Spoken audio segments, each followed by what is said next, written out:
Okay, welcome to all those that have just arrived and those watching the replay. This is day two of the Past, Present, Future Education event. For those that don't know me, I'm Jo Symes and I'm the founder of Progressive Education, which raises awareness of alternatives to conventional schooling and campaigns for change. This event has been organised to celebrate the launch of a new course on alternatives to conventional schooling, and I'll be talking a bit more about that in the sessions tomorrow. But now I'm going to hand over to Fabienne Vailes, who has very kindly offered to host our panel today, which is all about the future of education. So, welcome, Fabienne. Welcome, panel.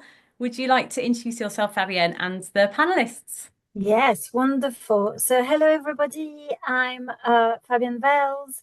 I'm in the UK and just outside Bristol. And I'm got many things. I'm a recovering language teacher and a reformed mother. I home educated my son for my eldest for 3 years before post-COVID, before he returned to do his A levels. And I'm absolutely delighted tonight to be holding the space and to be having this imperfectly perfect, as I like to call them, conversation with my three guests and panelists. So rather than me introducing them, I think it might be much better if they introduce themselves. So I'll start with the people I've got on my screen, so like to the left and then right. So Mei Ling, would you come in and introduce yourself, please? I forgot to say, don't go to me first because my brain will be complete mush the moment everyone arrives. But it's okay. I'll go first. My name is Mei Ling. I live in London, in East London, and I've just moved to a place called Langdon Park that I didn't realize existed until I moved here. But because of that, I'm a little bit scattered. I feel like I haven't been able to really connect with the land that much. So I'm forgive me if my sentences come out rolling in sort of like the wrong orders, the words in the wrong order. I have been home educating my children since the beginning. We basically found out about it when my first was about 10 months old, that it was legal. And we went through a very rapid kind of, well, that just makes sense. And so like the next day we decided, well, let's just not change anything. Let's continue how we are. And so that's what we've been doing. And a few years ago, I had the privilege to be involved in a learning community called Game Changers. And that was a self-directed learning community. And unfortunately that closed down, but it really showed me something else about how to home educate with self-directed learning, but also very much within community rather than just as an independent family. Yeah, and then now I run a project that runs 1 day a week with a small group of kids who are all about 10 to 14. And I'm involved in the Freedom to Learn network, which is all about freedom to learn. This kind of says what it is, doesn't it? That's me. Amazing. Do you want to pass the baton and ask someone else, Mei Ling, to introduce themselves? Sifaan is next on my screen.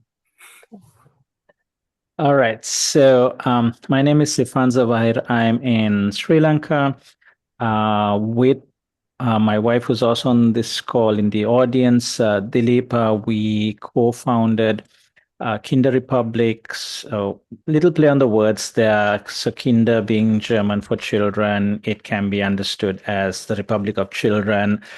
So children have rights in the space in a similar way to how citizens have rights in a republic, but you can also read it as kinder republic, and I think all our countries could be kinder than they are right now. So that's a little pun there. We used to use the designation democratic school. Now we are kind of shifting to say democratic learning community because it brings slightly different emphasis on that. It sort of emphasizes that it's a community learning together. And the talk earlier today by Chris was also touching on that aspect of the we versus I kind of thing. And when we say democratic, we understand it in a broader sense. Like for some people, democratic just means that people vote. And for us, it's broader than that. It's based on the full range of human rights and that sort of ethos of what a democratic society is, which is, based on dignity, equality, things like that. I'm also a founding member of the Rights-Centric Education Network. Yana, who will introduce herself after me, is also a founding member. Actually, I think Fabienne is also a founding member, and Joe as well, but not sure exactly who else is there. But the idea there is that when it comes to how we make decisions on what education look like, we should center it on the human rights of the people involved. So with that, let me pass over to Yana. Hi, I'm Yana Clements. I'm in South Africa. I'm also a mother, and I was already working in the field of children's rights just before I became a mother. And I started looking at, what kind of education was I going to, support for my child who'd just been born. So I signed up for a Master's of Education Philosophy. Quickly found out that it wasn't working for me at all. Went on a long self-directed journey. Eventually discovered self-directed education and then Sudbury schools. And as part of that journey, I and my eventual co-founder tried a few different projects we tried starting up, and they had various degrees of success and closed, and learning all the way until we eventually co-founded Riverstone Village in 2017, which ran for 8 years and was a wonderful experience. And my family benefited enormously. And now that it's closed, I'm able to devote myself full time to running courses for people who are supporting self-directed education for young people, whether that's families, founders, staff, anybody really who wants to develop their practice to the next level. I also specialize in self-directed education for pathological demand avoidance. And yeah, I do a lot of advocacy and writing work, again, in that field of the philosophy of education and rights, as Sifaan's already mentioned, with the Rights-Centric Education Network, very involved there. Right. Thank you. Great. So I think for obviously participants on here on the listening in and on the replay, this conversation is going to be quite organic. So we haven't got like set of questions, and we really invite you to put any questions you may have as we sort of chatting. I wonder whether we could start, because you've all started explaining where you are, but also your journey and what you're currently all doing. So for me, when I started exploring, what can we do differently in education, I obviously had the utter privilege of interviewing all of you separately on the podcast. So I wonder whether we could start here. Like, could you all spend a bit of time sharing both your journey, but how that then links to the future of education, and anything else you want to add, of course. And can I let you come in rather than like saying who wants to come in? If like whoever wants to come in first, come in. So we're going to play rock, paper, scissors between us. Yana, given you're the only one unmuted, shall we go with you? All right. Well, I did a bit of thinking about, the topic, because, this past, present, future thing, I think is so important that we understand why we are where we are, how we got here, and where it is that we are, in order to ground where we think we're going next.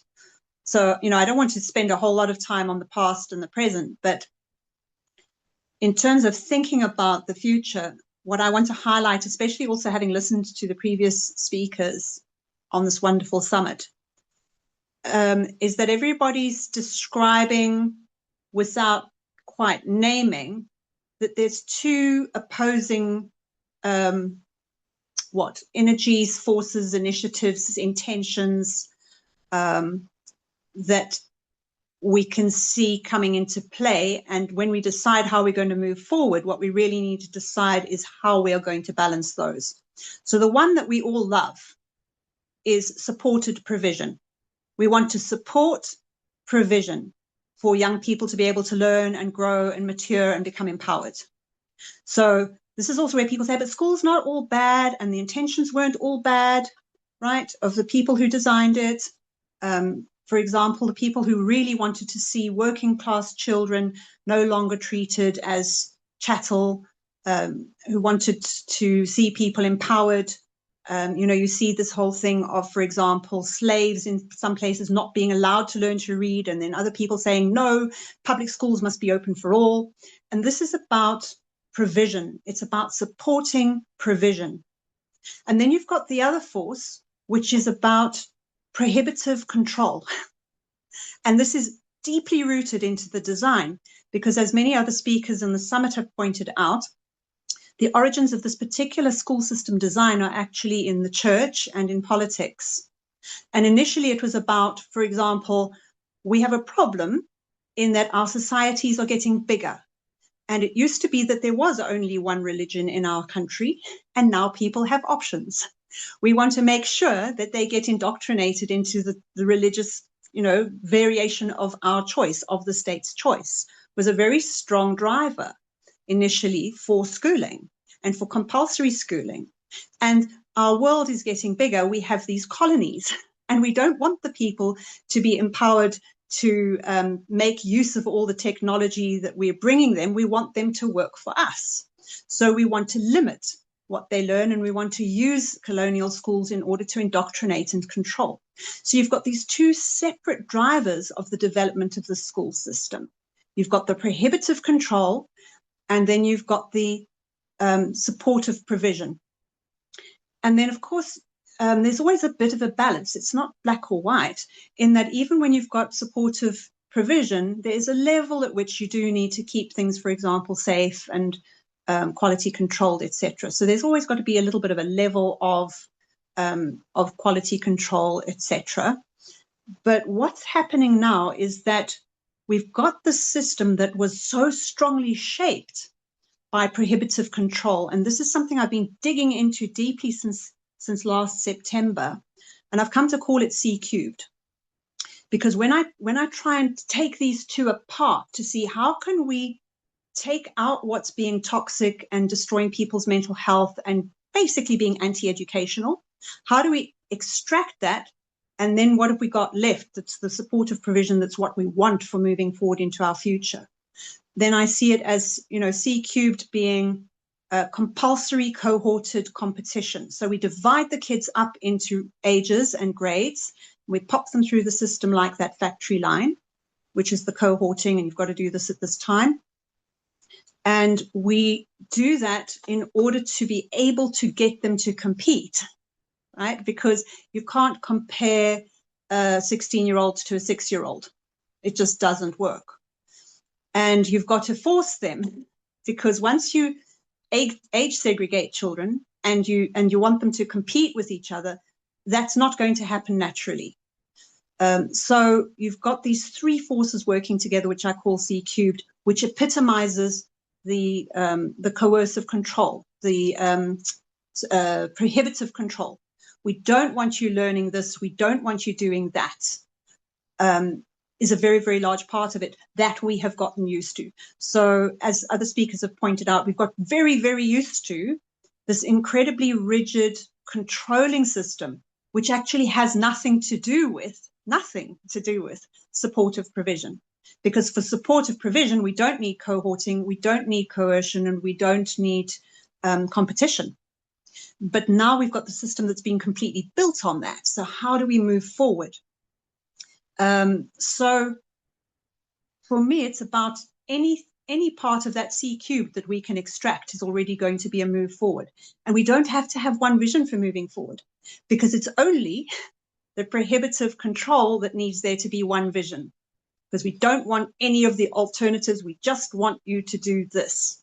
Whereas the moment we go to supportive provision, we can have enormous diversity, because naturally on this planet and in humanity, we have ecosystems of diverse expressions. So if we start loosening up the compulsory, if we start loosening up the competition, if we start loosening up the age segregation and the age-pegged milestones, all of those things immediately open up a world of possibility.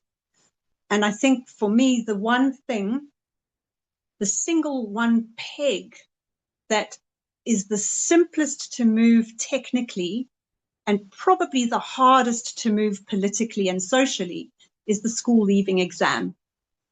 Because at the moment, this faces upwards. What we've lost sight of is that initiations that work throughout our history have not been about escaping from something. They have been about being admitted to something. They've been about entering into adulthood. They have not been about escaping childhood. Whereas if we look at the way we think now, those final exams are a way to escape school, to escape the oppression of childhood.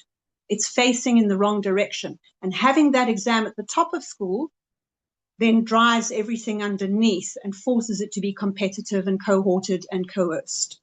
If we could take that away and instead have downward facing initiations, which we're already starting to see that business and universities are starting to intuit this. They're starting to create their own entrance exams, that it doesn't matter that much what happened at school.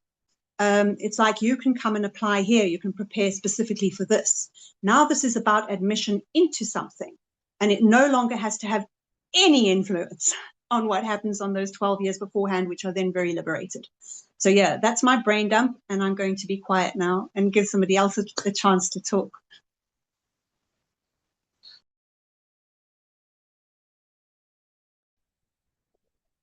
When I heard you speak, Jana, what you shared, I think for me is also about moving away from seeing people that ecosystem, seeing people not as cogs in the machines, right? That you're just funneling through, and I think there's also something around, for us, certainly in England, you know, the young people are being like children from SATs all the way being prepared to university, right? This is the holy grail, and off you go on this conveyor belt. And so hearing you share like a completely different perspective, and like the loosening feels, I don't know, so much more spacious to me. That's the feeling I had, right? Rather than the conveyor belt, it's like this spaciousness and the ecosystem.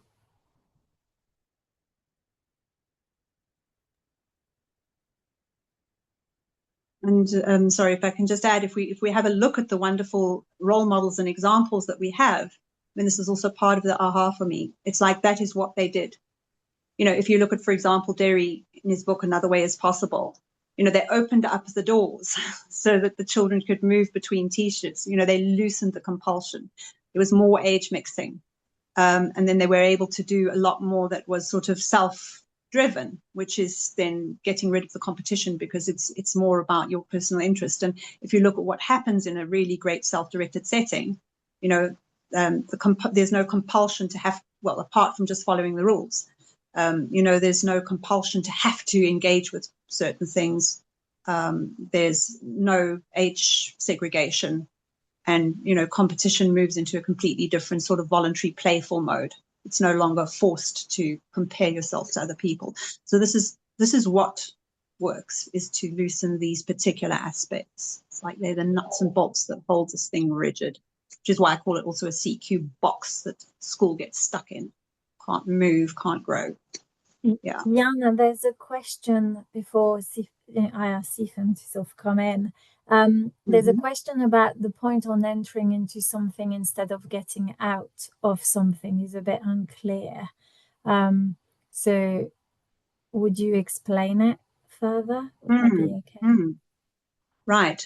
So in a true initiation, an initiation is about becoming something. It's about being allowed into a circle.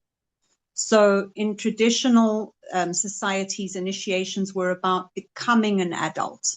The adults welcome you into the adult community. What way does a school leaving exam welcome you into the adult community. It simply releases you from being oppressed in the school system as a child, which is where we have this first year problem in the tertiary, in that these kids have no idea what to do with their sudden freedom. They haven't been initiated into adulthood at all. They've been released from childhood and now they're dumped into this world that they must now try and find a way in.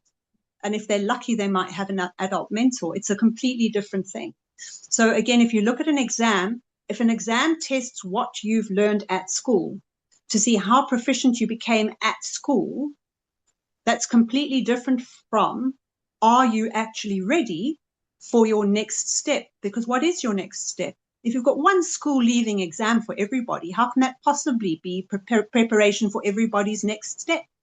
Whereas if my next step is going traveling, I might need to have the language and the know-how to, look after myself in the world. If my next step is going to university, then I might need to be getting ready to go to the particular requirements for that particular university, and course, which means I don't need history if I'm going to be an engineer.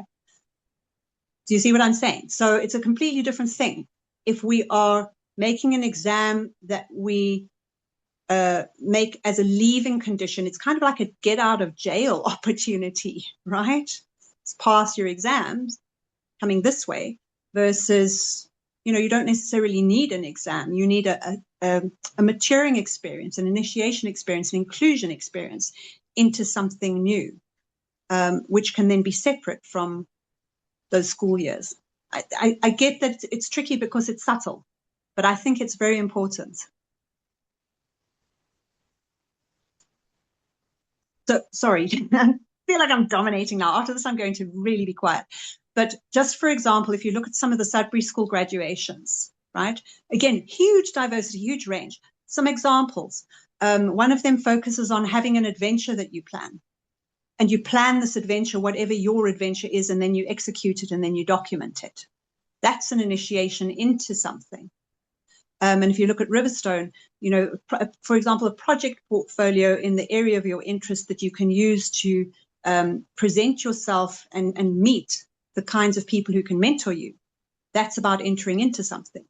If you're just doing this general grading, I'm going to get 5 A's in something and I've got 5 A's and 5 A's is what I've got, what is that an initiation into other than writing exams? That's the only initiation it's into. And what is that about? That is about leaving school. It's not going anywhere, it's coming from. And you think that's really important, don't you? And then you get all the A stars and the A's like I did. And then you go into the real world and you're like, well, it means nothing actually outside of my little school bubble. And there are all these people who are much more capable and much more prepared for university life than I was. Like I had not learned how to learn of my own volition. I only knew how to pass exams. That set me back quite a lot of time, really. Quite a lot of life lost to that. Yeah, and that competition is quite, like I see it a lot at university. And this fear, like the fear it generates. There's something also about like hyper individualization in the process for me. Like we've been taught to become hyper individualistic and focused on like this person, and then being, like you were describing, Mailing, being really scared, right? Like the failure and comparing yourself to all the others. I think that's also something I see a lot in the higher education. I'd like to just speak on something Jana said about, I think you said something about not needing history if you're going to be an engineer or something like that. And as somebody who studied to be an engineer who thought history was rather pointless, I would actually disagree with that statement now. And I think it's rather dangerous for humanity overall if we have certain professions, and especially the professions that can build weapons and things like that, going into those professions without an awareness of history. But studying history probably wouldn't help you get into university to be an engineer. So in that sense, yes, I'd agree. But I think that also sort of points at a flaw in how higher education selects people. But anyway, going back a little bit just to share a little bit more about our story. So I think somewhere around 2011, 12, thereabouts, both myself and Dilip started to have some concerns about the education system, which previously we didn't have, in the sense that we had both done reasonably well, like, done well in the school exams, got into university, got our degrees, things like that. So the system seemed to be working for us. And I think I had this mindset that the system is fine as long as you work hard enough, it's going to work. And if it's not working, it just means you're not working hard enough, sort of mindset, which I think is kind of an easy place to come to if you're somebody who's getting good grades and things. But then so I was doing some work in corporate training around things like creativity, teamwork, leadership. And I had this realization, and I think Ken Robinson's TED Talk had a big part to play in that also, that schools are actively discouraging the development of those skills, because if you're having to compete with everybody else in order to get better grades, to get into a good university and things like that, there's very little opportunity to actually do teamwork. And even the places, you can't really teach teamwork the way you might teach physics or history. But even the places that you can learn teamwork in, like the sports and the societies and stuff, were becoming more and more things that people were doing because they wanted to have something in their CV, not because they actually wanted to do that. And so there was this realization that the school system is really failing people. Like when you have these exams that you have to give this like one correct answer kind of thing, and you train your entire childhood in how to give this correct answer as quickly and as in detail as possible, and then you go to work and they tell you, well, you now have to think out of the box, right? So after 13 years or whatever of being stuffed into the box, and anything that steps out is chopped off, now suddenly you're required to do something else. So there was this feeling that the education system was failing people and was there like a better way. And my wife's work allowed her to see really how much of an industry education is, like how much money there is around things like certifying schools, certifying teachers, textbooks, exams, exam prep. It's just really minting money, and you then end up with a situation really that those who can afford to pay more end up getting better outcomes. And the system is kind of geared for that. And this, for us, was making a mockery of public funded education, which we had both benefited from. But one thing was that we were like, yes, we should do something about this. And it was just forever in that kind of stage until we became parents. And then around the time that our son, as the time when our son would have been enrolled in school was getting nearer, then we realized, okay, we now need to move away from this wishy-washy, let's do something someday kind of thing, to actually doing something on someday.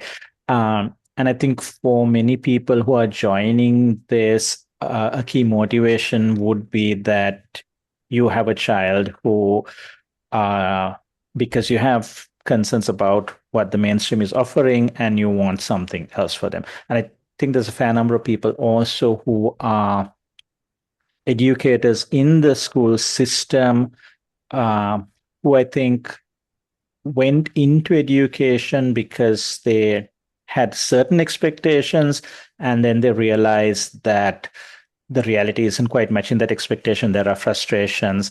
And I think someone like Derry, whose book link I think was shared in the chat, would able to speak more to that. I think the experience of the people in the panel is more people who went out of the system and started something either in a home education sense or in a collective thing. So that's how we ended up starting Kinder Republic.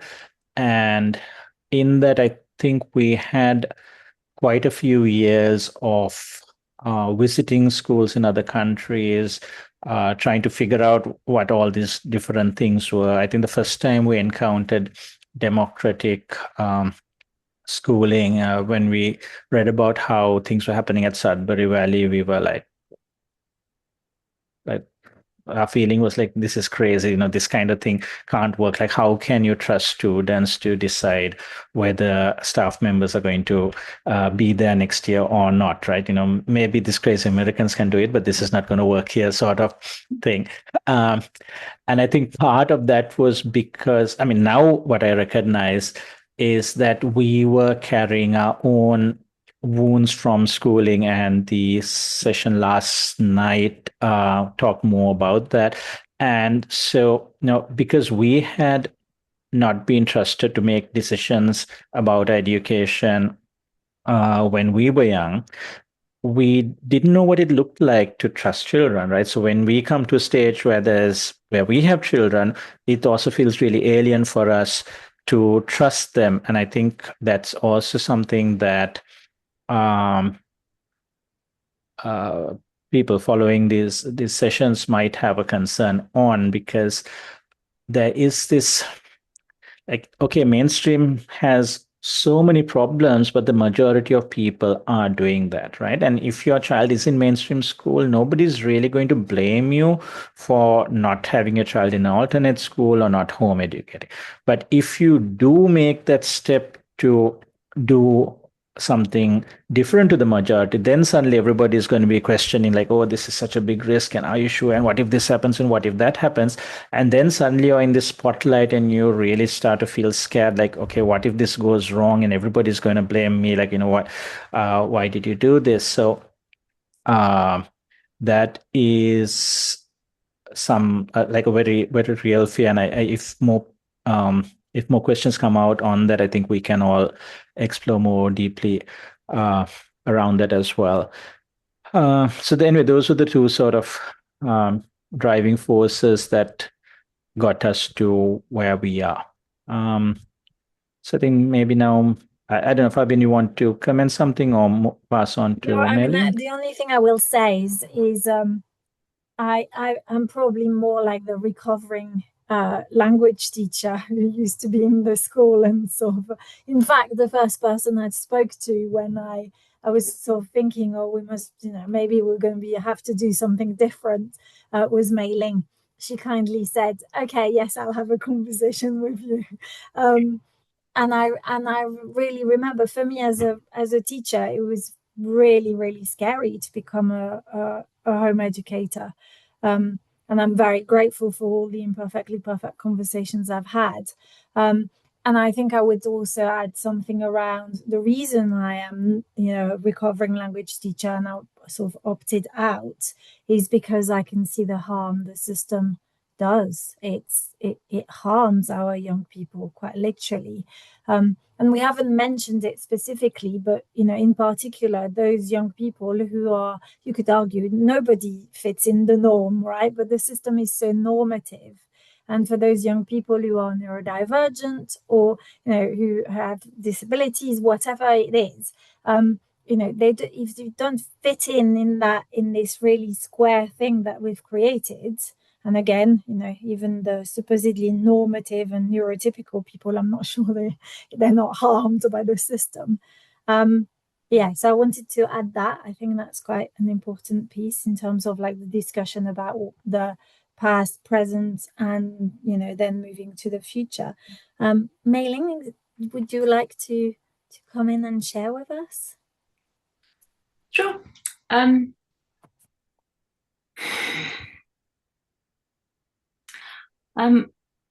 Our journey probably begins before we had children, because I was unhappy at work, and I was working for John Lewis, and they're a really good company to work for, and they're especially a good company to work for if you become a mother and you decide you want to work part-time. They're incredibly accommodating. But I could not find something in that work that really spoke to me. And so I went off on a spiritual journey. In fact, it started off at university. It wasn't just work. But I didn't see the systemic stuff until a lot later. So for me, the journey has been really driven by this personal need to get to the truth, like to understand who I really am. What the hell am I doing here? What's the point of life? What is the point of life if I'm just sitting behind a desk selling shit to people that don't need it for the rest of my life and being judged on that, right?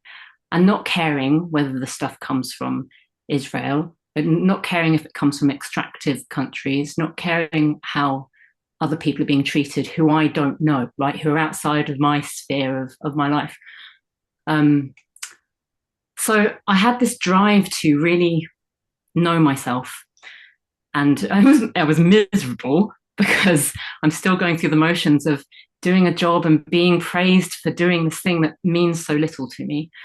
And then through sort of energy work and kind of spiritual exploration and inquiry, at some point, I got to this point of feeling like I was a bit more at peace with myself. And this was when I was like 20, how old was I? Maybe when we were getting married. I think when we got married, and I'm starting to find some peace, and I'm thinking, I don't think I actually want to have children. And I always had this thing when my parents divorced when I was really young, that when I got married, I would damn well do the right thing, and I would damn well make sure that I looked after my kids well.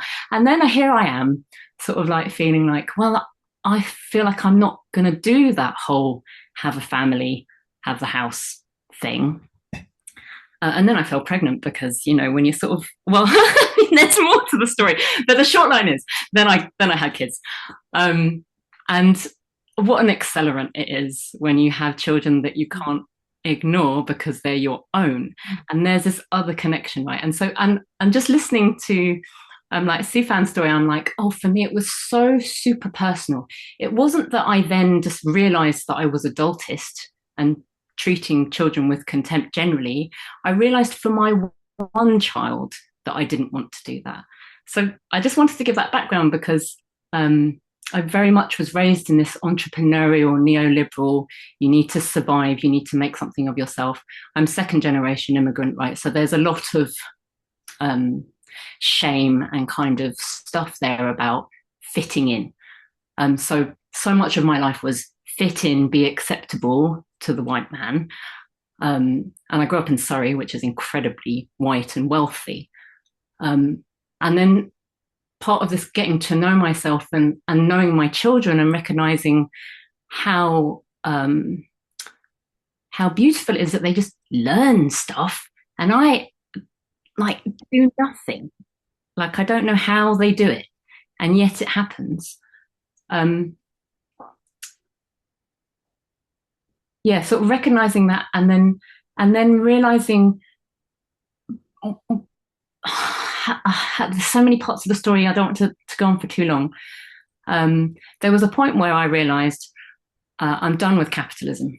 Can't deal with this anymore. Don't know why I have to earn so much frigging money just to give my children the basics of what I think they need. And why don't all children have the right to that? It doesn't seem to me that they're getting it in schools either. All those families are also trapped in the same game, right, of having to make enough money, therefore not having enough time to be with your kids. Where does the presence come from? How are they learning to be in the world, to be themselves in the world, if all they're being told is you need to work harder, you need to work faster, you're not good enough? So there was this point where I was like, I'm done with this. And that sort of giving up meant that there was space to consider something completely new. So at this point, we'd been home educating for 4 years and doing something called unschooling, quite a radical form of unschooling where we had no arbitrary rules. We had no bedtimes, even with toddlers. We had no shoulds about anything. And we were playful about stuff. And it was really easy to do, right, when they're little. Like there was something about trusting children. It's like, yes, we trust young children to play. But when your 14-year-old still wants to just swing themselves in a roundabout over and over and over again, that looks like, that's worrying, isn't it? Shouldn't they be studying for something by now? Showing some form of interest in a vocation. ramble. So where did I get to? Oh, done with capitalism. We can do something completely new. And that's when we went to India for 2 years. And it happened to be over COVID. And so we had a very specific experience that was completely different to living in England. And that was the first time I'd been abroad and lived in a completely different culture. And it was quite an eye-opening kind of slap in the face of, look how much you've internalized a colonized outlook. Look how much you do that to yourself, and you do that to all the people here. And my goodness, do they organize differently in India? My goodness, isn't their structure completely different? And also, isn't there also oppression in their structure? So it was a really interesting, it's not that our culture is rubbish and someone else is better. It was, oh my goodness, we're all susceptible to this power hierarchy and wanting to be on the top of that, right? And fighting the people on the bottom so that we can get up there. And I'm so grateful to Jana for introducing that concept of a vertical hierarchy and a horizontal one, because that really shifts your thinking when you realize it shouldn't be a fight to the top. It should be, well, I mean, I would like it to be, let's work together. Because actually, if there's someone on the top, there's someone on the bottom. And increasingly on this journey, I find that I become less tolerant of putting myself somewhere where I feel better at the expense of other people. And it just wasn't visible to me when I was younger, right? And you don't get taught it in schools. So where would you learn about power and the misuse of it? So one of the things that I did want to pull out based on my journey was when I started home educating, it was from quite an idealistic perspective of this is the best way to raise a child. And now I see it differently in that there is no best way to raise a child. There are certainly better ways. But like Jana said, there isn't one right way. And all of our histories and circumstances are different. And so we have to do what works for us and what we're able to do, what we have the capacity to do. And in the beginning, I was so idealistic about it. I was very judgmental about other people. I had a very kind of fixed idea of the perfect way, which involved me being very present and sort of suppressing my own needs and stuff in order to be there with my child. And now... Now it's not like that, but it's much more collaborative, and they're much more involved in the family as an entity, right, and in their education. And I actually asked them the other day, like, do you know what unschooling is? Do you know what self-directed education is? Do you know what we're doing when we're home educating? And they're kind of like, no, what even is that word? I'm like, oh my God, I talk about this stuff all the time. But I thought, actually, I think that's a win, because they're not under surveillance, and they're not measuring themselves, and they're not comparing themselves to anything. They're just existing, and they have this freedom to exist. And I feel like that would be amazing, wouldn't it? If whatever the future looks like, if children didn't feel like they were being watched and judged all the time, that would go a huge way to them actually being free to be themselves and develop themselves the way they see fit. Yeah, that's probably enough for now. I really like that. And I think perhaps like what we need to name, or certainly that's been true for me, is that there's an element of unlearning and what I call decolonizing, definitely, that I heard in what you shared, Mei Ling. And that, like, sort of with a lot of the work I'm doing with my PhD, you know, a lot of the work that in anti-racism, particularly, they talk about the soulful justice work. So sort of almost like, as a parent, the inner work you have to do. And, you know, Mei Ling, you were talking about your spiritual journey, like before you became a mother, etc. Before you can then do the social justice work, right? Like the work around looking at, and also there's something in what you all shared about how different we all are, right? So our journeys are different. We all at different stages. I mean, if nothing else, all of us are in different locations. You know, Jana is in South Africa. You know, Sifaan, you're in Sri Lanka, aren't you? Yeah, Sri Lanka. Mei-Ling, you're in London. I'm in Bristol. So everybody's in different location as well, right? So that will also look differently for all of us. So I don't know whether we could talk to that. And then I think I can bring in some questions that we've had 2 questions that would fit into that sort of like question of how do we address the journey. So I'd like to just jump in on what you've just been saying there and what Mei-Ling's just been saying there in terms of that healing and spiritual journey.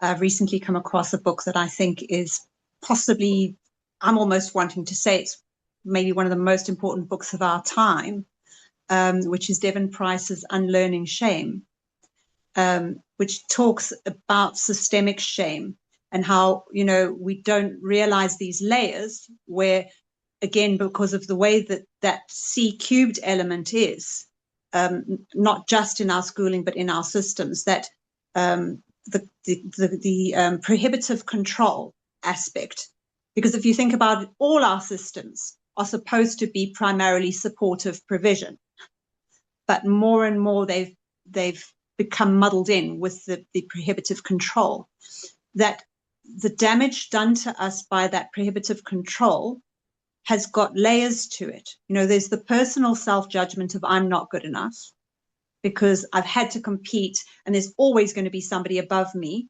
right? So it doesn't matter how high you climb, right? Always going to be somebody else above you. So you're never good enough, right? Because even the person at the top, well, there isn't really a top. Yeah.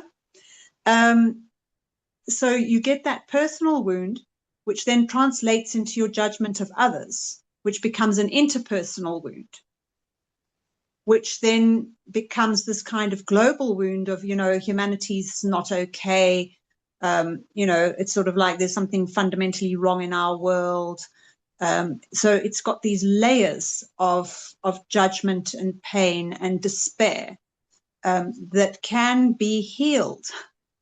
And if you look at, you know, the supportive provision of supporting well-being, you know, we're talking about what kind of future do we want for education. So we really want to build on this idea of supportive provision and supporting well-being, because what the C³ prohibitive control does is it actually pulls down well-being systematically. It systematically attacks well-being. And I'm not talking in a conspiracy theory sense. I'm talking about the I don't know if you've come across the Poseywood idea. The purpose of a system is what it does. You know, instead of saying, oh, the system is meant to empower and educate and, you know, help you take, no, look at what it does. Look at what the results were. You know, the mental health problems, everybody feeling helpless, high rates of addiction and violence and people feeling lost and alienated. Poseywood, that is what the system does. It pulls down well-being, which made a lot of sense when that system was first designed, because we wanted to prevent the French Revolution happening here. We wanted to prevent the colonial uprising against the invaders, right? We had to break down community and we had to break down individual initiative and that networking. We had to separate people from each other in order to prohibitively control. So that's what we, again, can loosen any of our systems now by prioritizing well-being. The moment we start prioritizing well-being, and that's already very nicely defined. You know, if we are supporting people's autonomy, if we are supporting their relatedness, if we are prioritizing their dignity, if we are ensuring that they have a say in what constitutes their own level of safety that they want to have, if we are prioritizing their own subjective sense of what they want to be competent in what way, the moment we're supporting those well-being factors, then we start opening the way to what's new. So, I mean, we could all have a beautiful vision for what we think education should be, but really it's about opening things up so that we can move forward into something that we can't even envision. that's where we really want to go, is something we can't see from here because we're still dealing with our wounds. And I mean, I think this is also, I'm pretty sure you'll be on this page with me, Mei Ling. It's like when we started these journeys, and Sifaan, when we started, and Fabienne, all of us, right? When we started these journeys, we couldn't envision what we see around us now in our families and our homes and our settings. You know, we couldn't imagine it. It wasn't within the scope. So the thing is to begin, make the beginning, start moving forward, loosen up that prohibitive control, focus on the well-being, focus on the supportive provision, and then find out on this wonderful adventure what the education of the future is going to look like. Beautiful. I really, really love that. I wonder whether I could come in with Anna's. So Anna has written 2 questions. The first one I resonate really deeply with, because that was my journey when I first started, and our son post-COVID said, "I'm not returning to school and you can't force me." And the question is, I'd be grateful if any of you could address the topic of justifying this shift to your family members or your partner's spouses. It's difficult to seek and pursue the alternative when even your partner doesn't see it. And then secondly, to add, it's also not easy to do this without the village.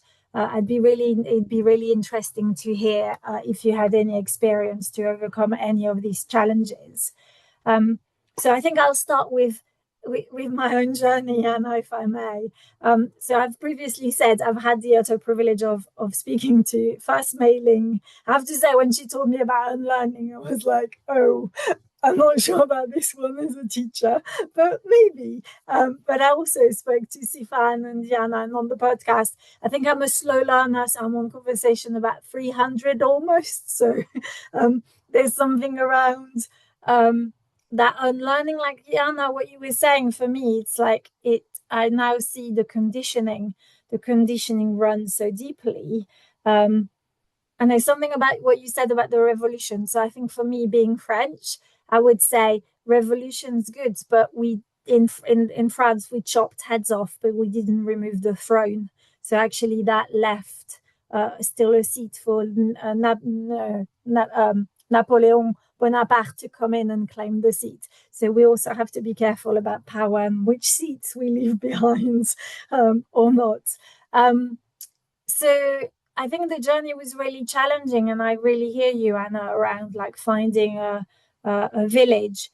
If I'd not found, in Bristol, Joanna and Caroline in particular, with the hub, with streams, I think I would probably still be rocking in the corner here in my office. And of course, like speaking with Mei Ling really regularly has really helped. She's been just absolutely amazing and phenomenal. So those are the 2 things I think it's just, I wanted to share. But I don't know if any of you want to also come in and add.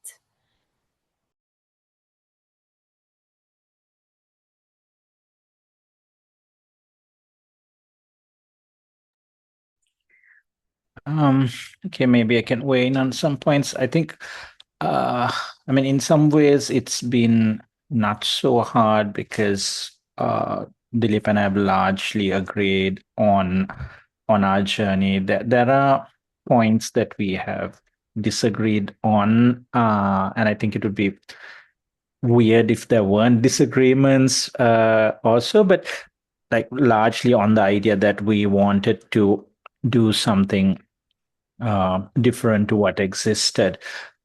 But in that sort of trying to answer Anna's point, it how to say? Oh yeah.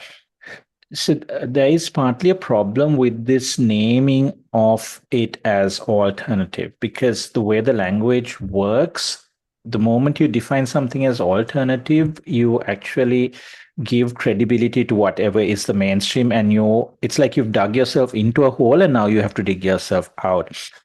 So one way that I try to frame this differently is that we say we live in a democratic society, right? I think most of us here are from because actually most countries in the world claim to be democratic. Even North Korea, which is a bit questionable, still says that the Democratic People's Republic of Korea. And then what does it mean to be democratic? So is it just that people have elections and can vote, or is there more to it to being a democratic society? So things like rule of law, freedom of press, equal treatment before the law. So there's a lot of concepts that need to come into place for a society to be democratic. And this means also that every aspect of that society has to be democratic. Otherwise, it's going to be not so democratic. So then how is it that democratic schooling is the alternative? How is it that an undemocratic form of schooling is accepted as the mainstream and democratic is relegated to some sort of alternative? It doesn't make sense. It's just a particular, I guess the term is accident of history, but I think it's not an accident, but rather that it was beneficial for some people to have a system like this. So for example, it benefited colonial powers like England when they had established schools in Sri Lanka.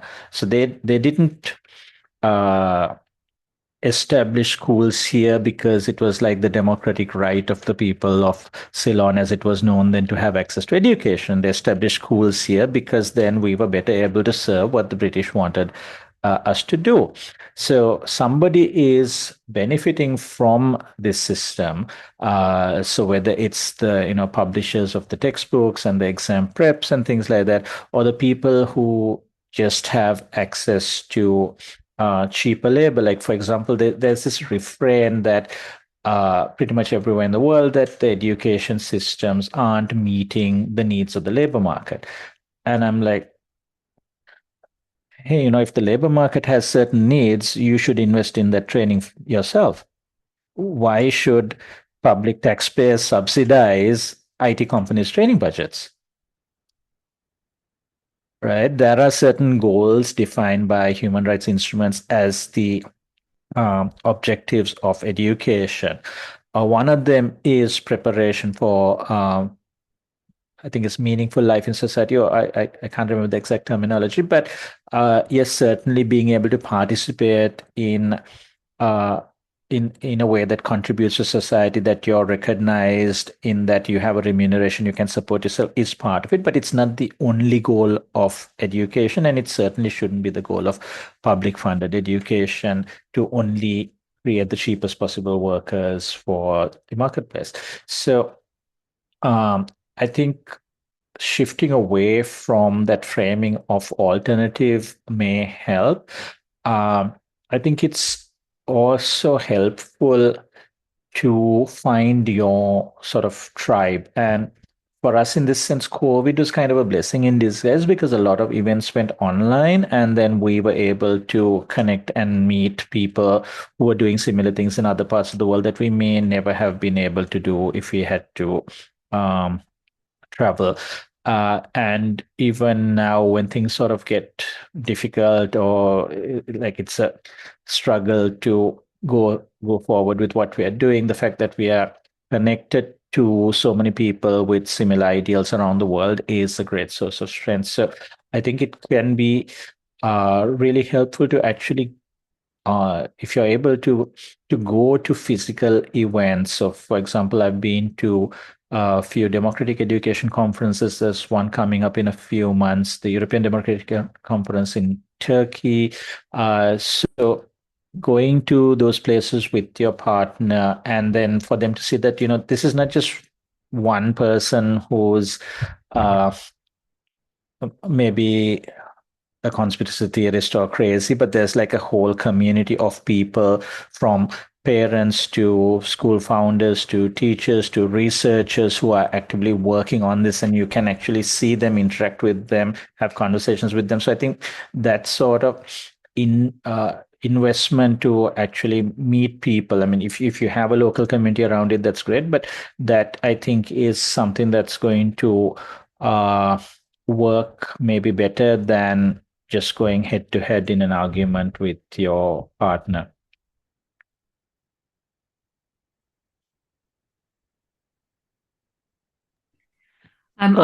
Just also some other. Go on. Yeah, not quite related to Anna's question, but something that came up a bit earlier in just thinking about this is that, I mean, we've talked about the broader purposes of education, history of education, and so many things, but I think there's also the aspect to consider about the relationship you have with your child. So one of the things I had learned from this sort of corporate training background is that if somebody asks a question, you don't just give them the answer, but you guide them to find the answer by asking them questions, because then they have to work at it and therefore they're going to remember it more. So from a certain learning theory kind of perspective, maybe this works. But I remember doing this with our son.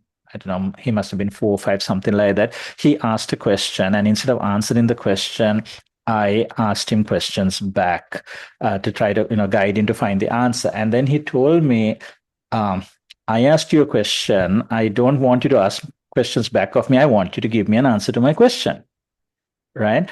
And what that really brought to me was maybe this is pedagogically correct for greater retention or whatever it was, but he has not consented to that.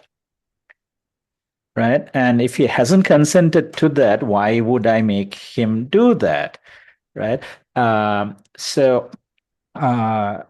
mean, in principle, we had the ability to force him to do that, but then that would have led to a very different relationship with him than what we enjoy now. So I think this personal aspect of things should also play in, and actually maybe it does also relate to Anna's question, because I think many of us have had frustrations with school where we may have told our parents we don't want to go, we don't want to do this, and they may have said, no, you have to go, and it's for your own good or something like that. And I think we in that situation felt really let down that our parent wasn't on our side.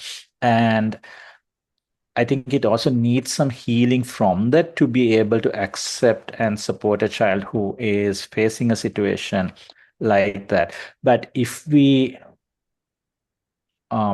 continue that, if we are not strong enough to advocate for our child's best interest because we are carrying certain wounds from the past, then it's also going to affect our children the way it affected us, and it's also going to affect our relationship with our children. So I think it's important to consider what kind of a relationship we want to have with the children, and saying that you're going to thank me later may not really happen that way necessarily.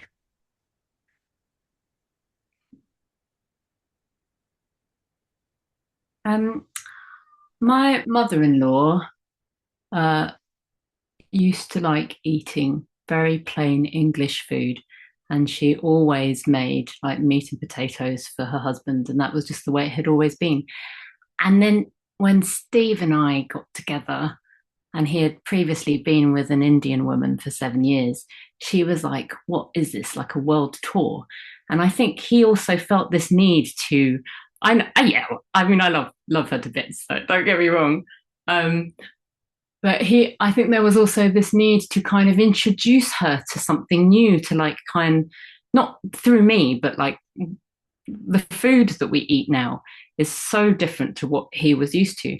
And when she would come over for dinner, he would try and make her something special, and she would politely eat it, and really struggled with a fish that had bones in it, really didn't understand prawns with tails still on, just didn't understand these things, and would be as polite as possible, but also you could see so much discomfort. And it took me ages to realize this is not a very nice way to treat someone, to invite them over for dinner and then feed them stuff that they really struggle with. And it's not quite the same, right? But I do feel like there's this element of, especially with a partner, someone who is really close and does need to have a say in what's going on, as opposed to all of the other people who you can just kind of park with niceties and fob them off, that how you are in relation with that person should be the same as how you are in relation with your child. Like, it's not a hierarchy. It's not like the child is more important than your relationship with your partner. And you need to work together, right? And go only as fast as you can together. And, you know, I mean, I really get that from my own experience of like almost rushing to try and make it look a certain way that you think is a successful way, or one might perceive as a successful way. And actually real life is not like that. It's incredibly complex. And even in a relationship where you are aligned on so many things, there will be things where you're like, yeah, I wouldn't talk to them like that in that way. Actually, you should probably do something about that. But if I just said that to him, it's not going to go down very well, is it? And it's not going to achieve what ultimately I would like to happen. So that compassion has to extend to everyone. And that is a challenge, right? And so with that follow-on question about the village is the perfect place to learn how to really be in a horizontal relationship with other people. Because, okay, with your children, you have the power and you are using it in a way where you are in partnership, right? But you're still the one with all the power. Whereas if you're with other adults trying to organize something together, that's when the rubber really hits the road. And there's so much learning that goes in through trying to work together, trying to be cooperative and create something that is generative and supportive within capitalism that is still trying to destabilize and segregate us all and pit us against each other. I think there's an idealism about the village too, and it is a lot of work to really lean on other people, to really be vulnerable with other people. Just that one thing, right? So in our local area, there are a few aligned families. We have similar principles. We say the same words. We think we mean the same thing. And part of our, like, last year and the year before, we really just met very regularly in order to build that intimacy, to feel like we could be vulnerable with each other, to know that at some point there would be a rupture, there would be some kind of argument, and that we would not desert each other, and that we would keep coming back and we would keep talking and keep listening and hold that pain, whatever it is. And I think that, like, because now if I were to like go back and reorganize my life for the optimal way, I would probably start a lot slower. It's like, it doesn't have to be, oh, here we are in a very different setting to school. It has to be this way. It could be, actually, I need to work, you have to go to school, and I can still provide you with this really respectful home life, and I could really not overpower you. And that is going to do wonders for you. And if we talk about the power structure that you're in school, if we make it visible, and if we talk about things all the time, learning through conversation. I mean, Fabienne, that's exactly unschooling, right? It doesn't matter how many conversations you have, you'll always go deeper.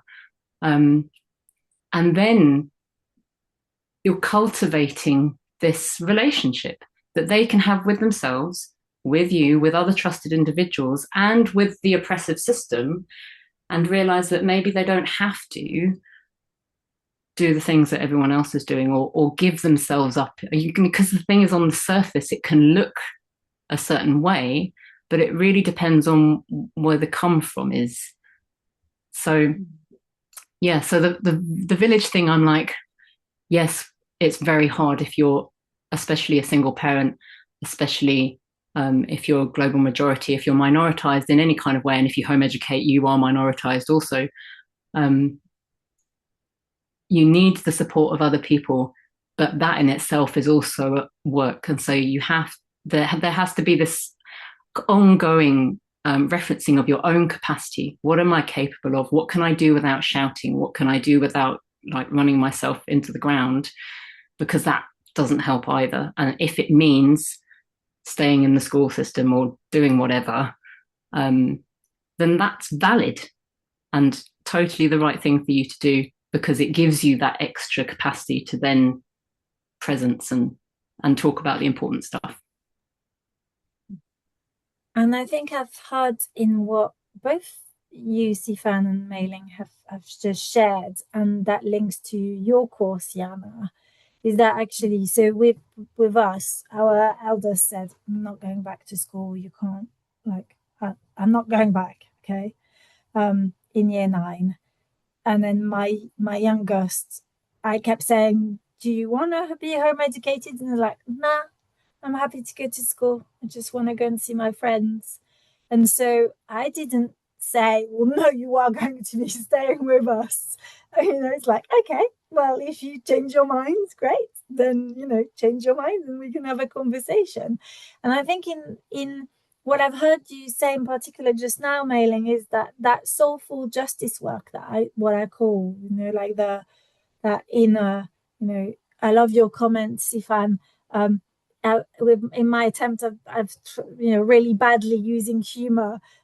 It's not that I'm a slow learner. It's definitely healing, and I'm in great need of healing as a white ally for sure, because I've been conditioned by not just one colonial sort of power, not just Britain but also France, and I lived in Spain, so I've got like it's 3 times like the load. But yeah, so I don't know whether Jana, you also want to come in around like what you're doing in your work and the course, because to me, perhaps like the future of education, and it's back to also what you said, Sifaan, around the relationship with and Mei-Ling with your partner, but also with your children, right? So for me, with my research around well-being, I always say you can't have flourishing young people if you don't have flourishing adults. Forget it. It's like if I've got a cup, it's empty. If you try, I know it's cliche now, but if you try and pour from an empty cup, it's not going to happen, right? So I wonder whether, Jana, you want to sort of come and share, and then any of you want to add to that? Yeah, no, I loved what all 3 of you have been saying, because if we think about, again, what comes from where in terms of school wounding and socialization and what we've become used to, it's very, very common for a partner to be on a different page. And as Sifaan says, it's actually important that there's also variety, that, we are not carbon copies of each other. And the need to be right, get it right, play games of who's right, as you said, Mei-Ling, make it happen fast, get it the way it's supposed to be. All of this is actually based on comparison and prohibitive control, right? So it's like we're trying to engage with this new horizontal reality, but we're trying to do it with these tools that we've learned in this vertical context, right? And that's tricky. For me, that's the first big shift that we try to engage with. So I've got a thread called Horizontal Communication, which is about that. It's about how do we actually stop playing games of who's right and start appreciating the diversity, that I don't know what kind of relationship my child needs to have with my partner. I don't have to change my relationship with my child because my partner doesn't have the same kind of relationship, right? I want to build the interaction with my partner to be as honest and vulnerable and real as possible. And in that genuine encounter, maybe they're going to shift if I'm being real about what's happening for me. But I'm not trying to educate them, trying to change them, trying to get them to do something different. I don't know what they're supposed to be doing with my child. Maybe I'm supposed to be doing the holding, nurturing thing, and they're supposed to be doing the extra challenge thing, and that's the perfect balance my child's going to have. I don't know, right? So that humility of knowing that we don't know and allowing ourselves to keep working on our own authentic presence, because I think it's Mary Oliver. It's like the only life that I can save, right? The only person I can change. And when I shift, everything's interactive. When I shift, our interaction shifts. So, so just more trust in ourselves and the way that we show up and we engage, and less strategy. Because it's like, if I'm trying to communicate in a particular way in order to communicate something to you, in order to get things to shift, you know what I'm saying? We just the vulnerability, the real humanity. It's like our broken places are the places that we connect. It's like Leonard Cohen, you know, there's a crack in everything. That's where the light gets in. That's really, it's about getting back into the journey. So on the village thing, yes, it can feel difficult when we think that we are isolated. My co-founder believed that there wasn't anyone else unschooling anywhere near her, and then discovered 2 families within walking distance and some home educating families that were close enough to socialize with, right? We often think we're more isolated than we are. And now, I mean, the online options are enormous. There are so many communities and networks and groups and, ways to connect. And often those can also help you find your physical, geographical communities. And then this is also where, I never set out to home educate at any point, because I think that it is really, really useful for children to have the opportunity to get away from their parents.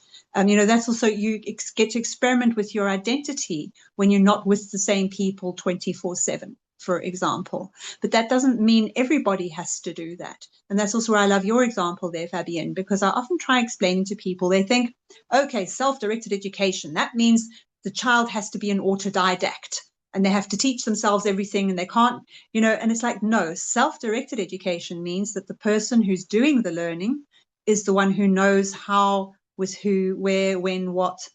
And that could be anything. It could be doing their own research. It could be going to a tutor. It could be going to a public school, and it can change over time completely. And a huge amount of learning happens peer to peer. We loved it in I think it was Chris Bagley was talking about, the kids going off together and disappearing for the entire day, in sort of many cultures, that there's an enormous amount of learning. We see this also in the Sudbury system between the kids.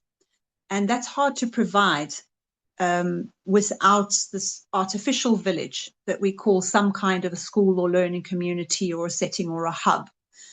If we were all living in these little village clusters and the kids could free range into the woods, great. And I mean, I started out wanting to do that. We tried to buy farms, where a number of families could come and settle and work from home, and the kids would be able to permeably see what the parents were doing in their work lives. And it just wasn't happening.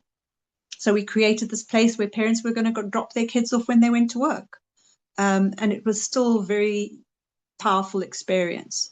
So coming back to what Mei Ling said, I think we have to get out of this perfectionism.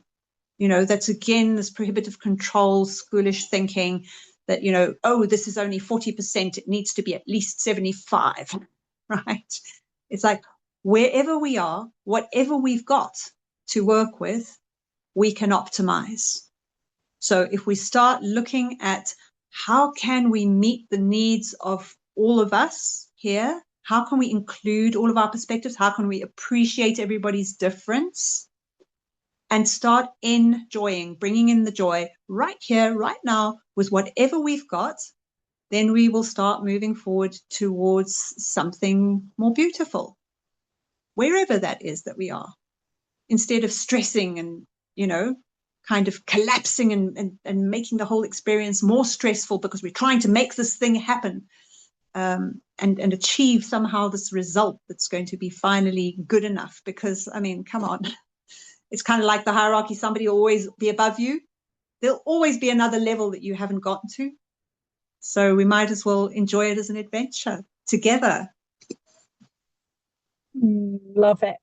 Mailing and I often talk about like play and humor and laughter and all of those things. I Yeah. think that's so important, right? Because I often take myself far too seriously, I have to say. Definitely. There's something in what you said, Jana. So I don't know where the most powerful words that I learned very earlier on, particularly for someone who was trained academically to sort of like say, I know it's in the back of the book, right? So it's sort of such a different way of thinking. And in what you shared, I think when I first wrote like the Flourishing Students, what really emerged for me, well, I suddenly had this aha moment where which is around like we don't know and we don't really control. So it suddenly dawned on me. I was watching, sort of like seeing this picture of being pregnant with my eldest and having this bump, and then I was like, but all this time I thought I was in charge. I thought I was growing this baby when actually my body is growing all by itself. And at no point am I saying to this child, put your fingers, grow your kidney, now your heart, right? And it's that's such a beautiful moment where you like, now I look at my 18-year-old and I go, why do I still think like I have to control or effort or struggle? Like there's something around trusting life and trusting that all of us have this sort of life energy, right? That we all on our journey and path. And that somehow for me like removes the, oh yeah, okay, I actually don't know, so that's fine. It's like it's all good. Yeah. There's a question that Kate has asked a bit earlier on that I wonder whether we could sort of explore, which links to in a way to like the settings and the community, etc. So Kate has asked or sort of mentioned how she's been really interested in also following self-directed learning, but she was particularly curious about those of you who've seen schools close. So I assume by that we're meaning alternative. Sifaan will put inverted commas, right? Schools, especially. Or do you mean actually state schools? I'm not sure. Maybe you can come in and clarify that. That would be useful. So what can threaten a self-directed learning community is the question. And there was to clarify, the school is an incredible learning environment, which is I would like to protect, preserve, and grow these beautiful glimmers of hope in our future education system. I've seen some fragile learning communities come and go, and I'd love to see them last and sustain. So I know, Mailing, you obviously said you've experienced that, but I don't know if any of you want to come in and add. I think my thoughts is around something I care really deeply about, and I want to put out there, which is around education. Certainly in England, we're expected to do work for free, because obviously there's this sort of state education that you go and the funding is with bums on seats. And so if you set up this alternative settings or those settings, then you have to find a way of financing or keeping it going. And I think personally, that's probably the biggest conversation we need to be having around like for the future of education, because our material needs are our most basic needs, right? We all need, currently in this neoliberal capitalist system, the way we get, money to pay for the bills and keep the roof over our heads is in exchange of our skills and our time and our energy. So of course, when you're certainly in England, if you're an alternative provider, then you have to find a way of keeping that going and making it viable and etc. And often it requires parents to contribute, and then it's sort of like, does it become a private school, an independent school? So there's all of those elements, and I think they're really important. So those are my 2 cents worth I wonder whether you'd like to add to that. I can give a very London-centric response because that's where my experience lies, especially in East London. It seems to me that are we talking about, like, we're not sure any school? Kate has come back and said, thanks, Fabienne. I'm asking about threats to self-directed or democratic schools. Okay. Our school is a private school, but state accredited. And I don't know what Kate, I'm not sure. I apologize where you are. So maybe you're not here in England or in the UK, sort of like to have a position, but Mei-Ling would love to hear your like sort of London. She's in Czech Republic. Czech Republic. Okay. So where I am, because of COVID and because of the way our school system is being treated, and there's just been a huge influx of home educators who are not philosophically coming to home ed. They're coming to it because the school system is not meeting their needs. And that has really changed the sort of like the core group that you end up meeting up with.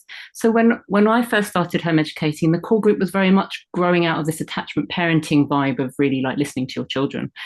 And so there was this kind of, that was like the sea, and then there was a boat, and in the boat were the really hardcore ones who really wanted to do something with this and weren't happy with like Steiner schools or Forest schools and as the answer. And in East London, it's very much like that, where there's a lot of people recreating school at home who are just trying to carry on and are not really thinking this actually could be the beginning of something incredibly different. They're still kind of on a hamster wheel. I mean, that's how it looks to me. It may not look that way to them. And so there isn't this kind of wider group of people who are all starting to explore these principles, and then the ones who really want to create something or join something. So it's not a feeder environment, if that makes sense to people.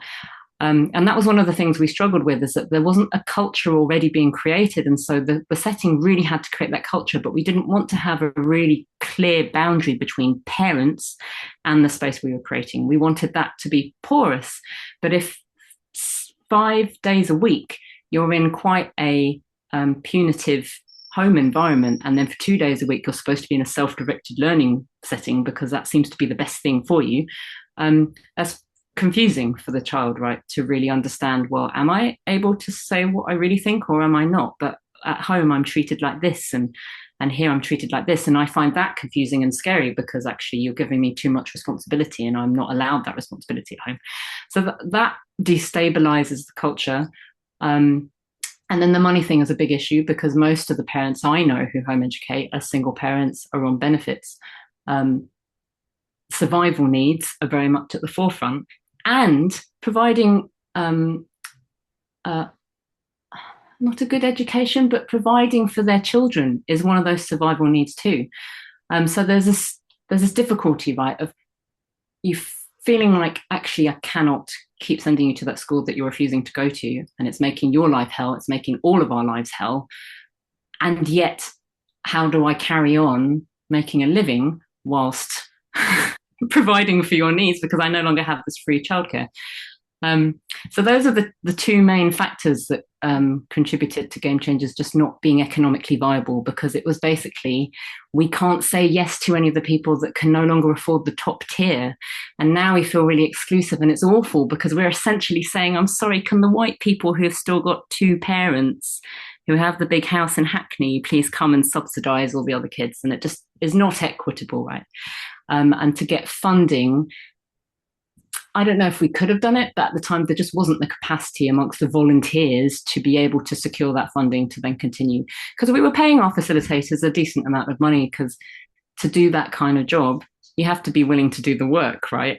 And that requires time outside of the hours you're with the kids also. Was there something else I wanted to say about?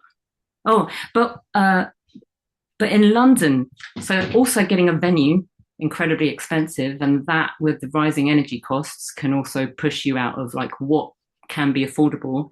But there is a really cool project running at the moment that's doing multiple pilots called London is Our Campus. And my eldest goes to that on Mondays. And that's the concept is rather than like putting the children into one building and like teaching them stuff there or having them learn stuff there, actually London is a huge city full of learning environments. And you're allowed to go there. So why don't we? And if you have some facilitators and so you're not with your parents, you can do like the crazy things that you might do as teenagers that you would have felt comfortable doing maybe like 20, 30 years ago, but now you really just can't in London. So you do need some kind of adult advocate to be there with you. But you can push edges in a way that you can't if your mum is there, right? And that for me is a really interesting starting point of, okay, so on this Monday, they basically collectively decide where they want to go and they explore and then they develop inquiries that sort of lead them around London. If that's one day of the week, maybe there's some other way where we do maybe have a venue where they can then consolidate some stuff or socialize with the same kids. They don't always want to be walking around and traveling. Sometimes they want to be gaming together and doing stuff online. In fact, a lot of the time they want to be doing that. So how can we also facilitate that and create a kind of ecosystem within London that doesn't exist, but maybe it just doesn't exist because like now we have the internet, we just don't talk to people in the same way. We don't go to the local businesses and say, hey, I've got a kid here who really wants to learn about this, or actually doesn't, but can we strew this as a possibility and see if anybody wants to learn about what you do? And maybe you'd like to learn about what young people do, you know, that kind of starting to recreate some of these cross-generational, cross-society relationships so that, because especially for me, like my kids are now 13 and 10. And so there is this period now of like, oh, should they be doing GCSEs? And I don't think so. I don't think they should be doing degrees either. But that's my opinion, right?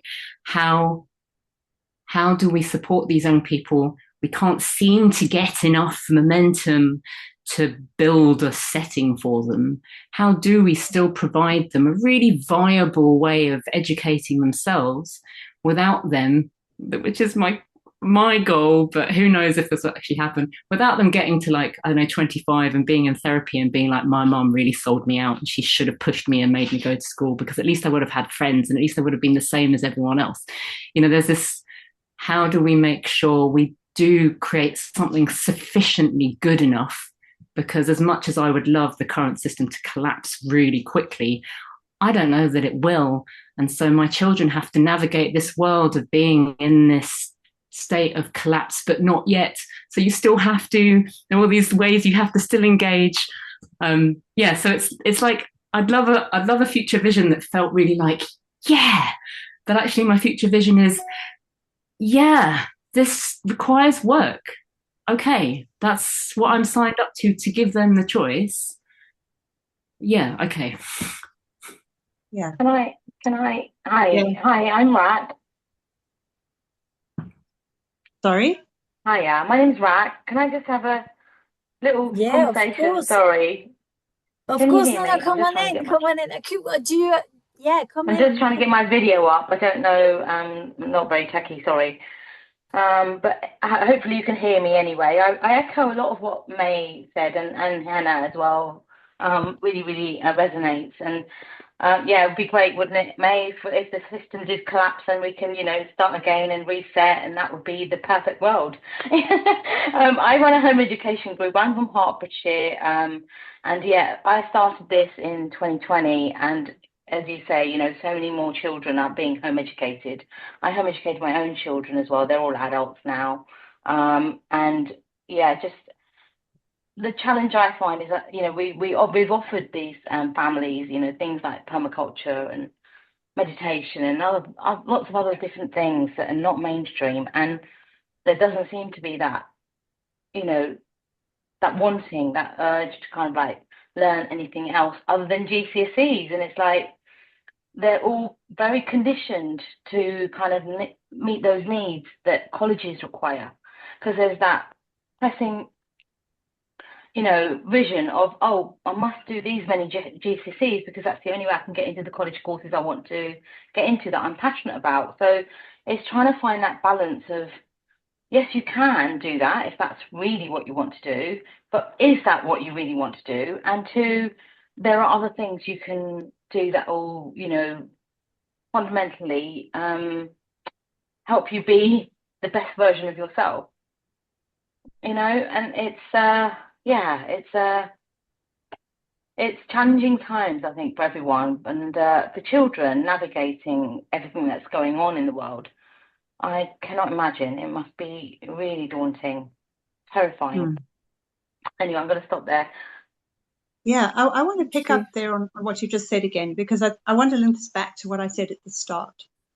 There is no time limit whatsoever on doing a GCSE or an A-level or going to any kind of tertiary course. There is nothing stopping you at the age of 25, 30, 40, or 50 doing your GCSEs or your A-levels. So we've got this artificial thing that's being created by, again, the school mindset that we have got to use this thing as an escape from childhood, that this exam is an escape from childhood and you have to do it at the end of your childhood, right? And so we waste the whole childhood preparing to escape from childhood instead of having a childhood. What's wrong with just having a child? What's going to happen to them if they don't have their exams done at 18? What's going to happen to them? Are they going to disappear or implode or spontaneously combust? No, right? So we can take this pressure off. This pressure is completely artificial. And that's just about having those conversations, because when you're in that mindset, that's how it looks. That's reality. That's the air you're breathing. You don't realize you're breathing it. And this is called deschooling. And this is, again, about speaking with people, asking questions, sharing your thoughts, getting out there, building the village, having these conversations so that we can let go of that perfectionistic paranoia that we're not doing it good enough, fast enough, right enough. We're climbing off the conveyor belts, because the conveyor belt was not made for us, for our benefit. Absolutely not. At all. No. There's no reason. Yeah, I agree. Totally agree. So I just want to give you one beautiful, I just want to quickly, we had a beautiful experience with one of our staff at Riverstone Village. He had to be press ganged to come and be staff, because we knew that he was perfect staff, but he didn't think he was, because he dropped out of school at 16. And didn't think he was, suitable to help with kids getting educated. And he had found his way as a personal trainer, because that was the one thing that had worked for him as a kid was, gymnastics and, working physically. And he'd, become a personal trainer, and our kids met him on a parkour course. And just, we all could see what he was destined to come and be with us. And during the process of being staff over a few years, he discovered that he actually loved mathematics. So then he went and he did what he needed to do to get into university while he was still staff with us. And he started studying while he was still staff with us. And he went to, I think it was 1.5 years or 2 years before he realized that he was doing this to impress other people. And so he didn't bother to finish. And in the meantime, he'd been playing with the teenagers, and they'd all gotten into coding and things like that. And he created this completely useless app. It was about planning. You get those bead curtains that, they can have a pattern on them that's there when the whole thing's there, and then it breaks up into individual bead strands. And he coded this app that was like a bead curtain. I mean, pointless.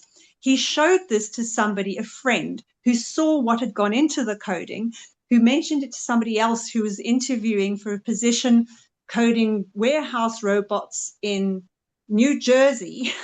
And that's where he went from being staff with us, is into this international career that's now taken him to New Jersey and then Canada and the UK. So that's an example. It's like leaving school at 16 was just the beginning of a story. So that's also, I just want to comment, as much as I would also love to see more democratic schools and learning communities lasting a long time, let's also remember that lasting a long time is not the only, reason that we want something to exist.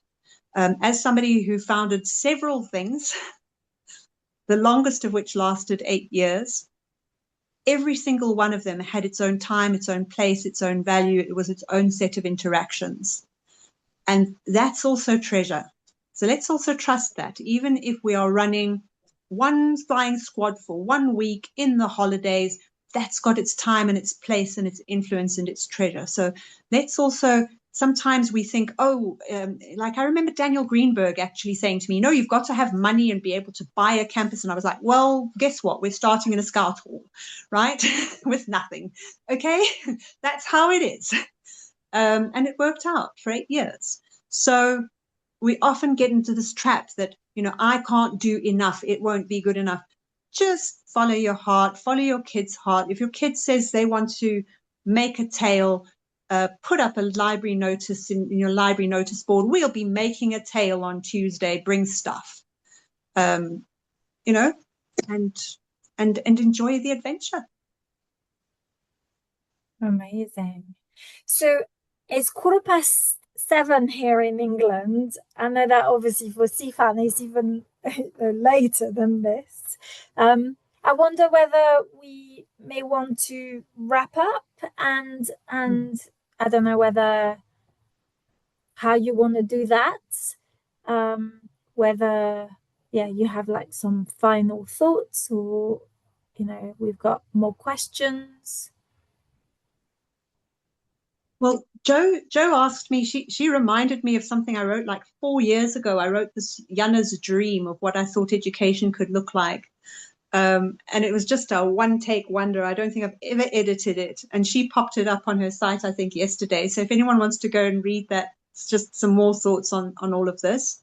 And you know where to find me if you want to explore further. And Jo's course, and I know that David and Lucia are also starting their next round.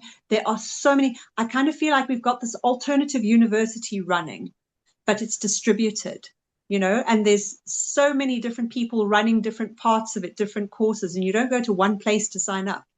It's like I know a number of people on my courses have been with other people or are heading there next. And you've got a wonderful, wonderful journey as an adult in your self-directed learning journey. And if you get busy with your own, you'll be role modeling to your kids just what an amazing adventure lifelong learning can be. So enjoy.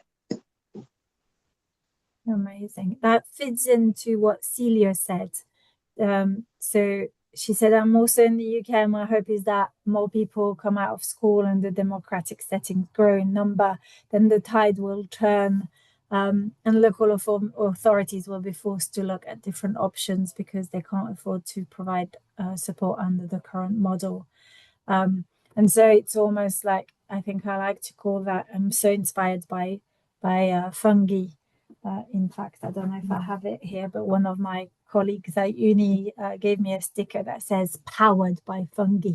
And I love it. So this idea of mycelial network where, let's share. Like, I know, Jana, you do that so beautifully with like through your newsletters, and Jo with like progressive education and all of the work that you've been doing. So why don't we just connect and share and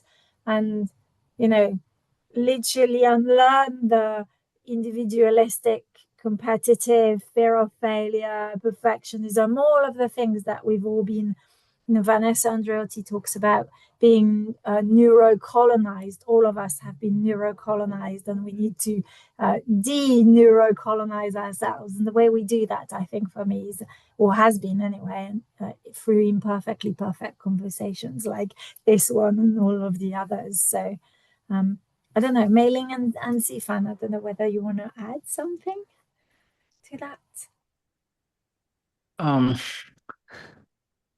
So on one hand, there are a lot of courses, communities, books. There is a lot of things available, but a abundance of things also can be quite overwhelming, because then you're like, okay, do I go for this or do I go for that, or do I read this and or do I now jump onto this? So it can be quite difficult. And I think part of the reason why it is difficult, and I think this was also part of what was happening with us when for a few years we were trying to decide what kind of uh, a setup we wanted to start, is that we have this conditioning from school of finding like the best answer or the correct answer.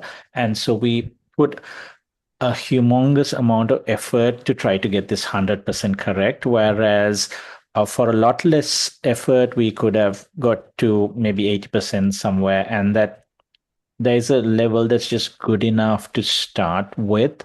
And especially if we are inclined towards starting something that respects the dignity and consent of the young people, then that can't begin really from the adults finding the right answer and then going to the kids and saying, we've got this perfect model and this is what's going to happen, because, well, where is their consent for that? So that whole thing, like if your values are around participation, children, children's consent, and in this regard, respect for children as human beings is about 100 years behind where it is with women's rights, right? So this kind of arguments that were used against women in education, women voting, all of those things about 100 years ago are what is being said now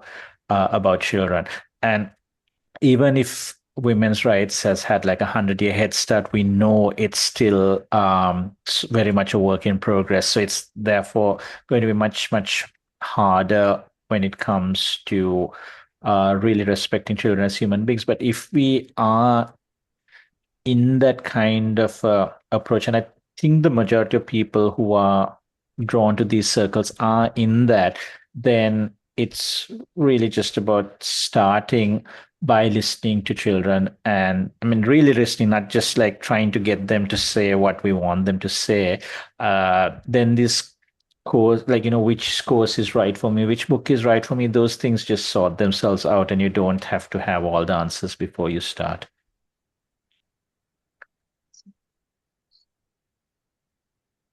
I mean, I don't know what I can add to that, but I mean, that's just it, isn't it?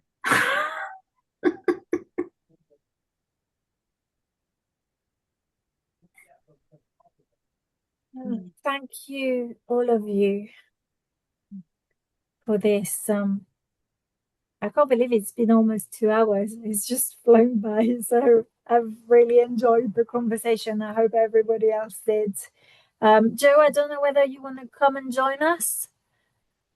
Yeah, thank you. I absolutely love that conversation. Thank you so much. I particularly like what I think you all touched upon about appreciating the diversity of views, because it's not about a right way or a wrong way to educate. We need to embrace the choice, and each family needs to be allowed to decide And what each path is right for child, them. Yes, sorry, yes, gonna chip in each there. child. Within one family, different children doing different things. Yeah, totally. Yeah, thank you so much. Loved it. And yeah, it's flown. We could probably carry on all night. And that's obviously why you've got your podcast, Fabienne, because it's never ending. You know me in conversations, I can chat for England, France, and Spain. Brilliant. Thank you. Thanks so much for your time. And thanks to everyone for listening. Has anyone got anything else that they'd like to say before we say goodbye? Been lovely being here. Thank you for connecting. This is a corner of the village. Yes. Brilliant. Yeah. Thank you. Well, just to remind you all that we've got 2 final sessions tomorrow. So the first one's at 11 o'clock. So that's 11 BST, which is another Future of Education panel, but this time with young people aged from 5 to 15. So that should be really cool. And then our final session is at 7 p.m. BST. And that's it's going to be looking at some findings from a pilot self-directed learning community and the implications that they found for the future of education. So I hope you can join for those, but don't worry if you can't, because I am going to aim to get all the recordings out over the weekend. So yeah, hope to see you tomorrow, and enjoy the rest of your evening or night or day, wherever you are in the world. And yeah, see you soon. Keep in touch. Thank you. Thank Thank you. you. Thank you. Thanks so much. Bye. Bye.